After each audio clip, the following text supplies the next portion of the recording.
Hello students, this is the part 11 of unit number 8, the D, N, F block elements. Last part में हमने metal oxides के बारे में discuss किया था थोड़ा बहुत. अब हमें दो मेन कंपाउंड्स डिस्कस करने हैं. One is potassium dichromate and the other is KMnO4. Okay, so let's start with potassium dichromate. This is potassium dichromate, that is K2Cr2O7.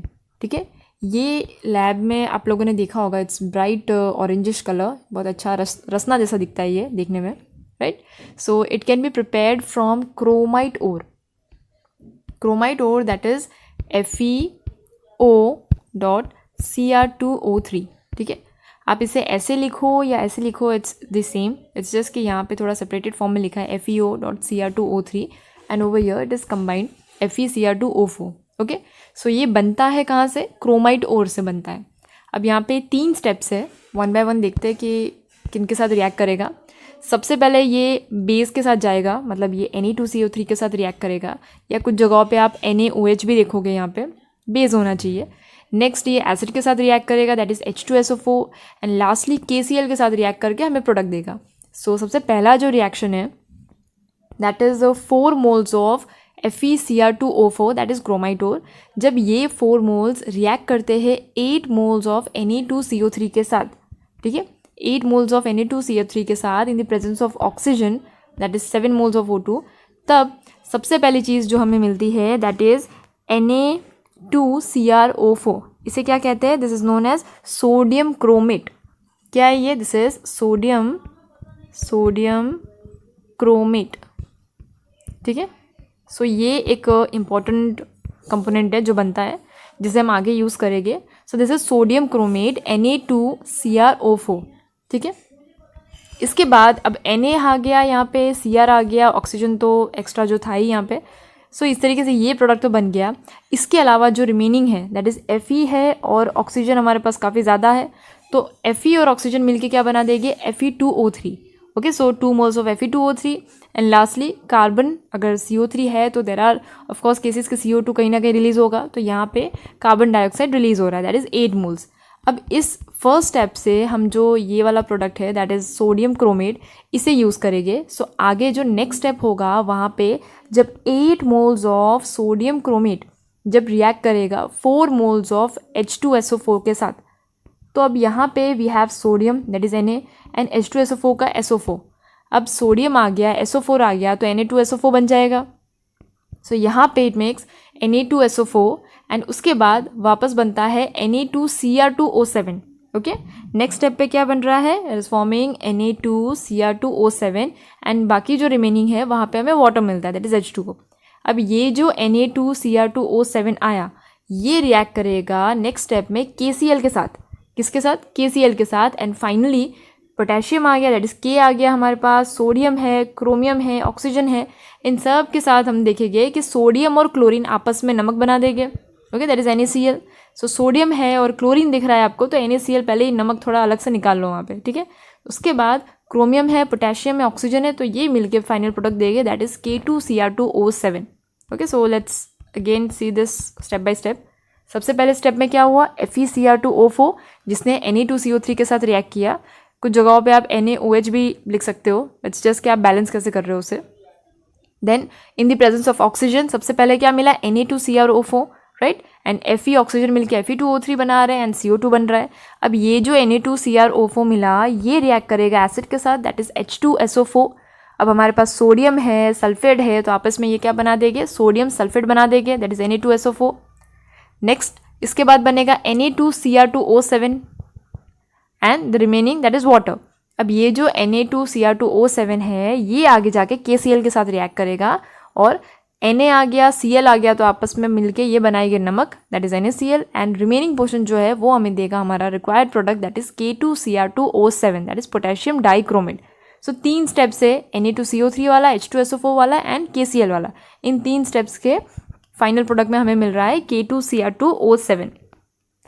अब यहाँ पे दी क्रोमेट एंड डाइक्रोमेट्स ये कैसे होते हैं? These both are inter convertible.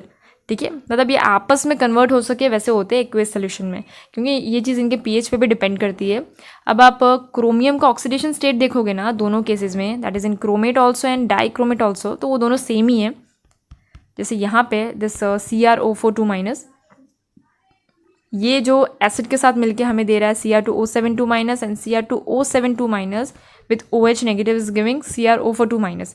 अब ये जो है ना Cr2O7 2-, इसका जब आप ऑक्सीडेशन स्टेट कैलकुलेट करोगे you will gate +6 over here. ठीक है, I hope it is clear कि कैसे ऑक्सीडेशन स्टेट सॉल्व करते हैं। चलो इसका एग्जांपल ले लेते हैं।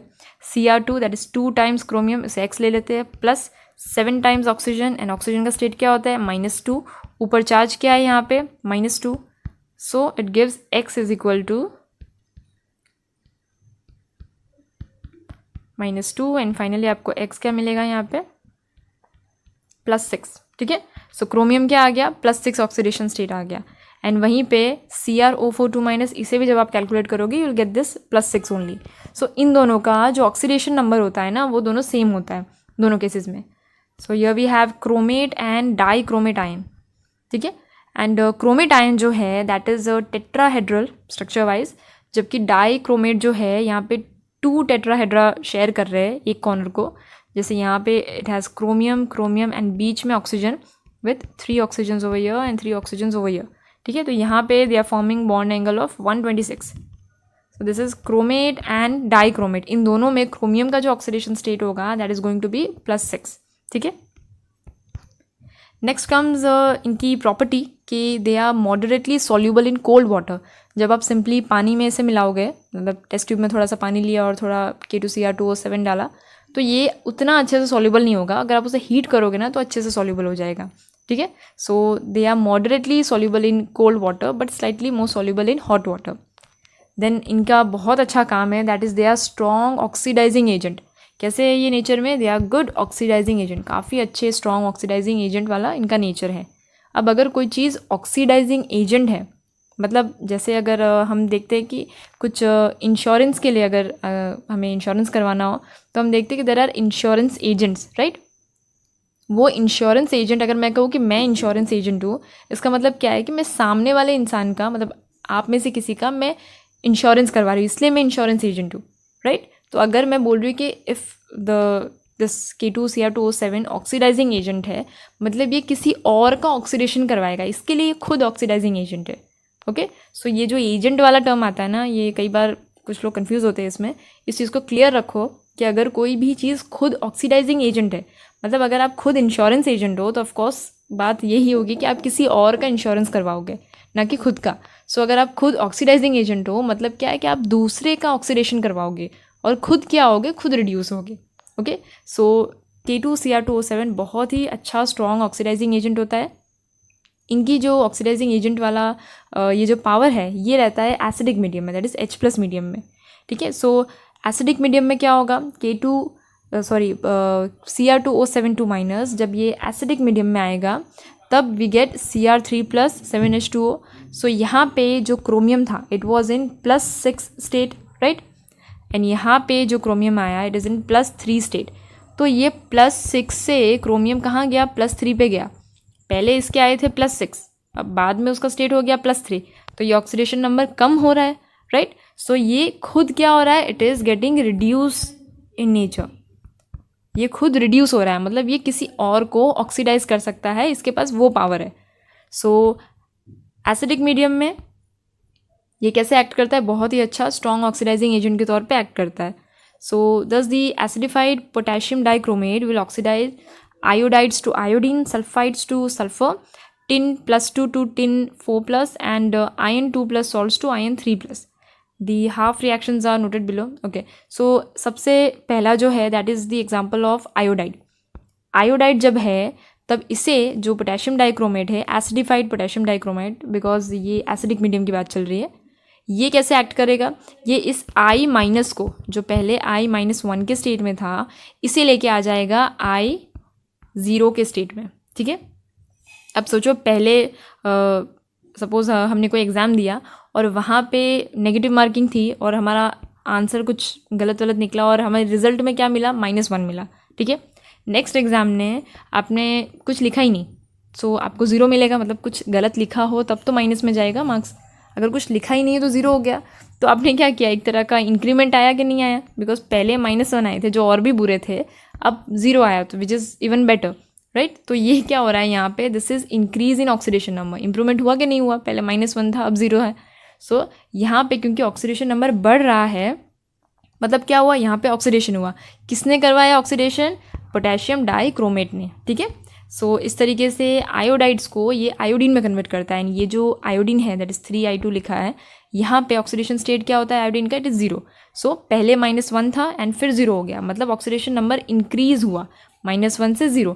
एंड कभी भी अगर ऑक्सीडेशन नंबर इंक्रीज हो रहा है दैट मीन्स व्हाट, कि वहाँ पे ऑक्सीडेशन हुआ है. ठीक है. एंड अगर oxidation number if it is increasing मतलब क्या हुआ, वहाँ पे ऑक्सीडेशन हुआ. एंड अगर ऑक्सीडेशन नंबर डिक्रीज हुआ है मतलब वहाँ पे क्या हुआ, इट इज़ रिडक्शन. ठीक है. सो यहाँ पे क्योंकि ऑक्सीडेशन नंबर इंक्रीज हुआ है from -1 to 0, that means over here it is oxidation. And किसने किया oxidation? It is done by potassium dichromate which is a strong oxidising agent in acidic medium. अब आयोडीन के बाद आता है sulphide. So over here that is H2S, this one. यहाँ पे जो सल्फाइड है that is in -2 state, right. And इस -2 स्टेट से जो क्रोमेट है पोटेशियम डाइक्रोमेट, ये सल्फर को ले जा रहा है टू 0 स्टेट.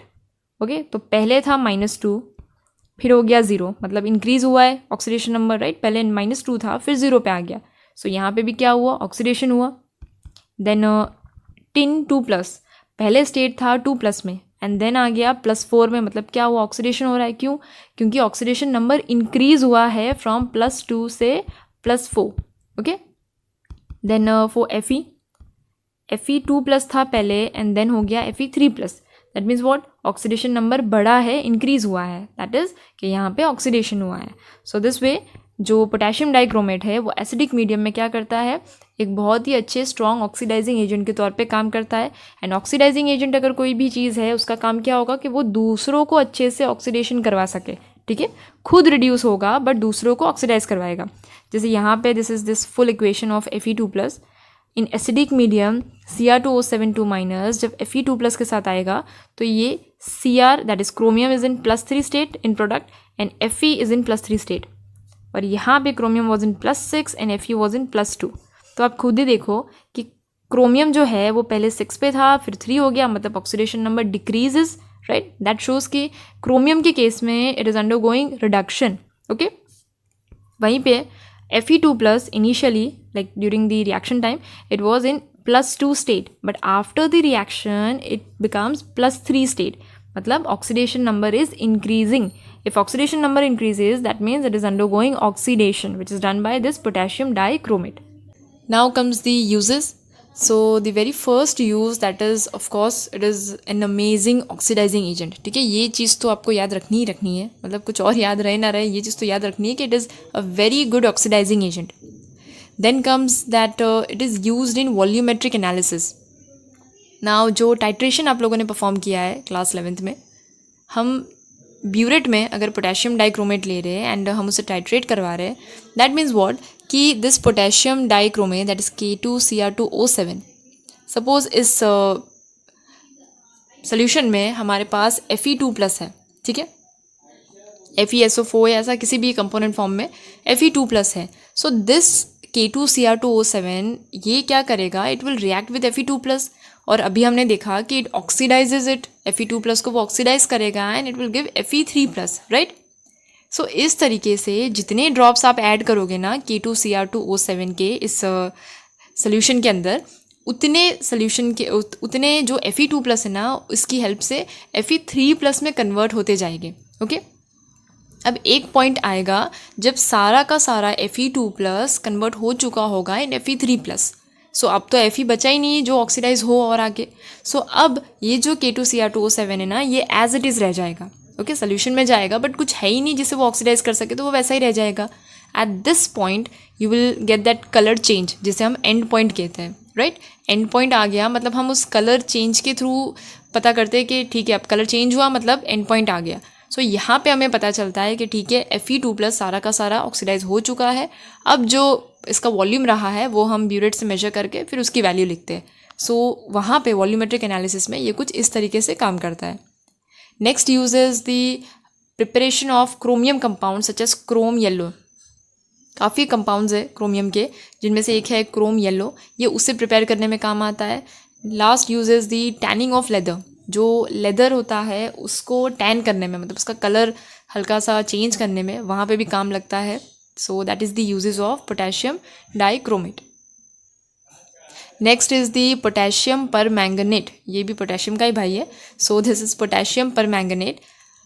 अब K2Cr2O7 was Rasna like orange colour, अब ये है पर्पल कलर का, बहुत अच्छा कलर होता है इसका। आप लोगों ने सोल्यूशन फॉर्म में ज़्यादा देखा होगा इसे, राइट, एक्वेस सोल्यूशन वाला जो बीकर रखा रहता है टाइट्रेशन के दौरान। So that is KMnO4।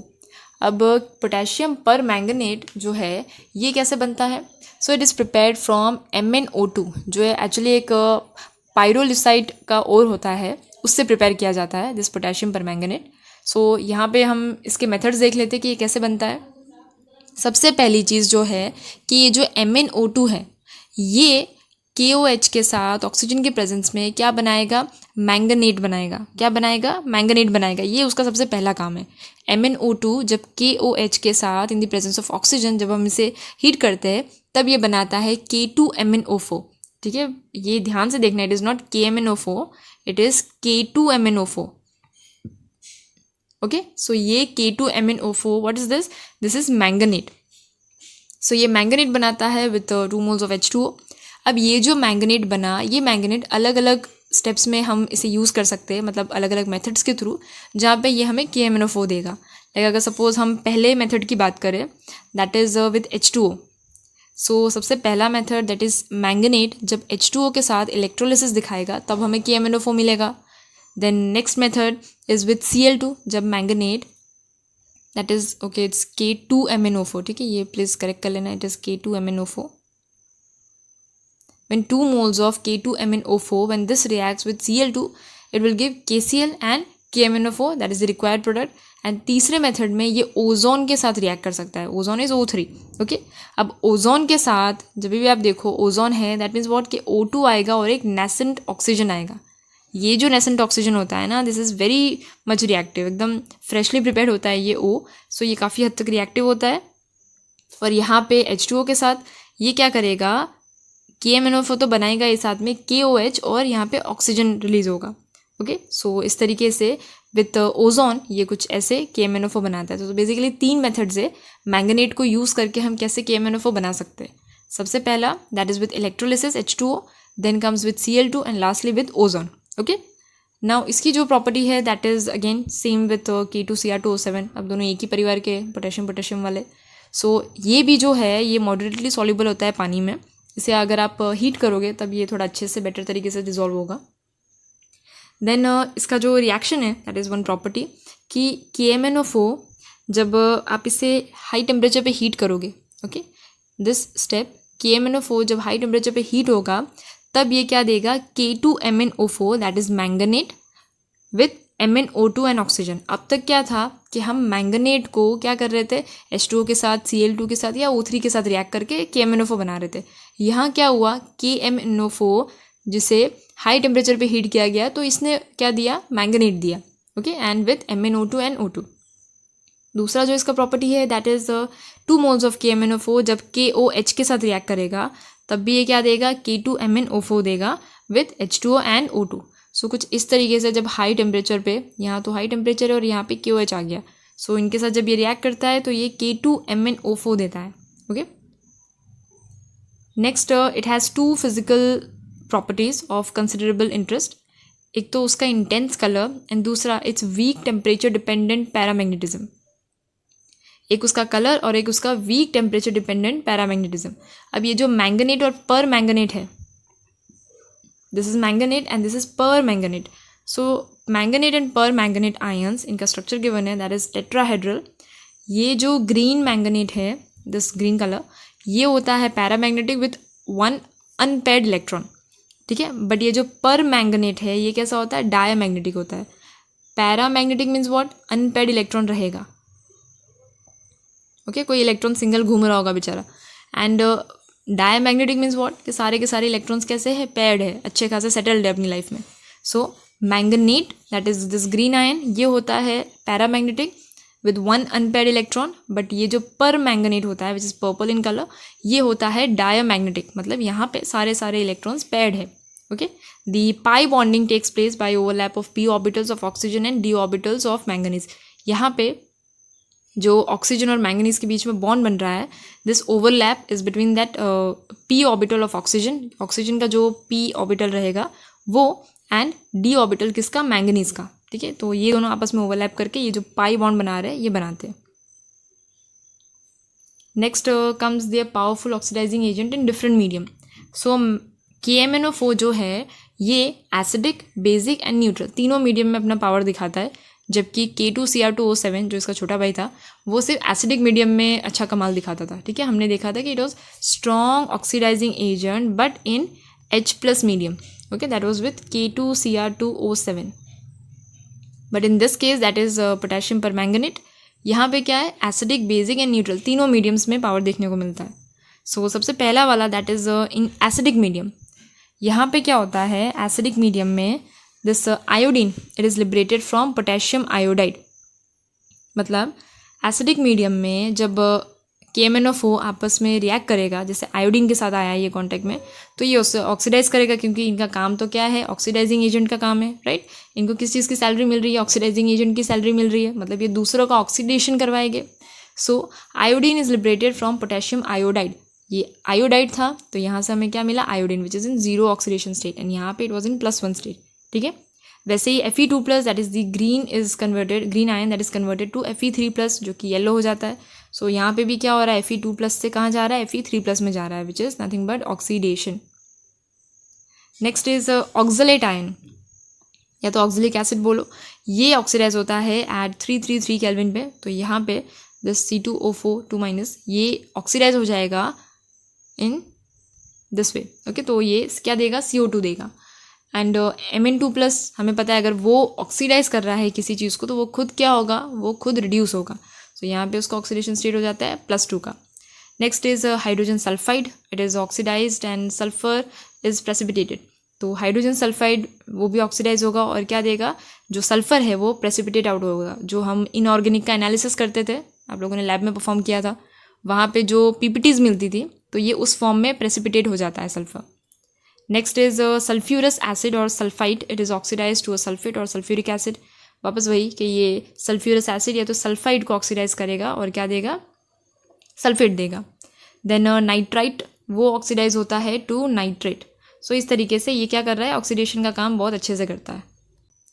Next is the neutral medium, that is KMnO4 जब पानी के न्यूट्रल मीडियम के साथ रिएक्ट करेगा तो क्या देगा, KOH, MnO2 and this oxygen. ठीक है, यही 3 नेसेंट ऑक्सीजन जो दिख रहा है यहाँ पे, ये काम करता है for the purpose of oxidation. Okay, वैसा एसिडिक मीडियम में भी हो रहा था. Over here when we have KMnO4 और ये KMnO4 एसिड मीडिया के साथ रिएक्ट करेगा तो क्या मिलता है, इट गिव्स सल्फेट है, पोटेशियम है, तो चलो K2SO4 बन जाएगा. ओके, अब K2SO4 बना, उसके बाद क्या रिमेनिंग है, मैंगनीज दैट इज Mn, तो ये बना देगा MnSO4.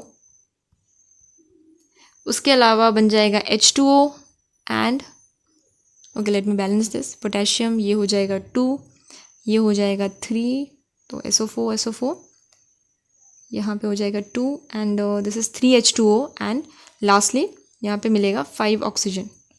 ओके, सो ये जो ऑक्सीजन मिल रहा है ना, this oxygen is actually performing this art of oxidation. ठीक है, सो इस तरीके से एसिडिक मीडिया हो गया, न्यूट्रल मीडिया हो गया, या तो बेसिक मीडिया हो गया, वहाँ पे क्या रिलीज हो रहा है, ये ऑक्सीजन रिलीज हो रहा है जो ऑक्सीडेशन का काम कर रहा है आगे.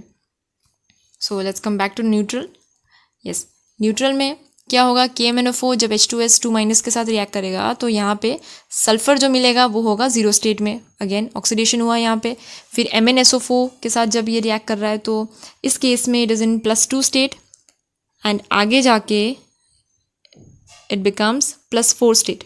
ठीक है, दैट मीन्स व्हाट, ऑक्सीडेशन हो रहा है क्योंकि oxidation number is increasing. Oxidation number increase हो रहा है, दैट मीन्स ऑक्सीडेशन होगा. एंड लास्टली Na2H2O3 के साथ यहाँ पे ऑक्सीडेशन कुछ +2 वाला स्टेट रहेगा and over here in this sulphur ये हो जाएगा +6 अराउंड. सो यहाँ पे भी क्या हो रहा है, ऑक्सीडेशन नंबर बढ़ रहा है, तो ये क्या कर रहा है, ऑक्सीडेशन का काम कर रहा है. Next is the alkali medium, मतलब बेसिक मीडियम वाला.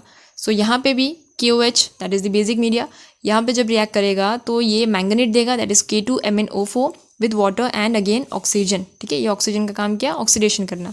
सो यहाँ पे KMnO4 विथ KI, यस ये एक डिफरेंट थोड़ा स्टेप जाता है कि जो आयोडाइड है इन this case over here it is in iodine is in -1 state, right?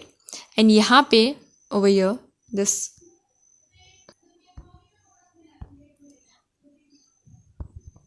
Ki यहाँ पे आयोडीन है -1 के स्टेट में, एंड ये जो KiO3 मिला ना यहाँ पे आयोडीन है अबाउट +5 वाले स्टेट में, ठीक है। तो इसके पहले हमने देखा था कि जब एसिडिक मीडिया में KMnO4 रिएक्ट कर रहा है तो वो आयोडीन को -1 से 0 पे ले जा रहा था, राइट। बट यहाँ पे क्या होगा, -1 से +5 पे जाएगा। हो रहा तो ऑक्सीडेशन ही है, दोनों में ऑक्सीडेशन नंबर ही बढ़ रहा है, बट ये चीज़ थोड़ा ध्यान रखना है कि -1 से +5 पे जा रहा है। And in acidic media, in H+ वाला मीडिया, वहाँ पे क्या होगा, -1 से 0 पे जाता था। Okay, so in this basic media iodide that is in -1 state, ये क्या देगा, KiO3 देगा, जहाँ पे iodine is in +5 state. And lastly with alkene, KMnO4 जब अल्किन के साथ मिलता है तो क्या देता है, ग्लाइकॉल। ग्लाइकॉल इज CH2OH, ठीक है। तो ये क्या करता है, ऑक्सीडेशन करता है इस तरीके से। Next is the uses. अब यहाँ पे भी यूजेस क्या होगा, that it is a very good oxidising agent. फिर ये ड्राई सेल्स में काम आता है। देन क्योंकि इसकी एक अच्छी प्रॉपर्टी है बैक्टीरियाज और इन सबको मारने की, वो ये उन लोगों के लिए काफ़ी टॉक्सिक है, तो ये एक अच्छा डिसइंफेक्टेंट के तौर पे भी काम करता है। फिर ये ब्लीच करने को भी काम लगता है, कॉटन हो गया, सिल्क हो गया, ओके। कॉटन, सिल्क ऐसे जो मटेरियल्स हैं उनको ब्लीच करने में काम लगता है। फिर ऑयल का अगर डिसकलरेशन करना है, ऑयल में भी अगर कलरेशन चेंज करना है तो ये वहाँ पे भी काम लगता है। फिर वॉल्यूमेट्रिक एनालिसिस, वो तो हम जानते ही है KMnO4 कितना अच्छे से वॉल्यूमेट्रिक एनालिसिस में काम करता है ये। So these are the uses for KMnO4।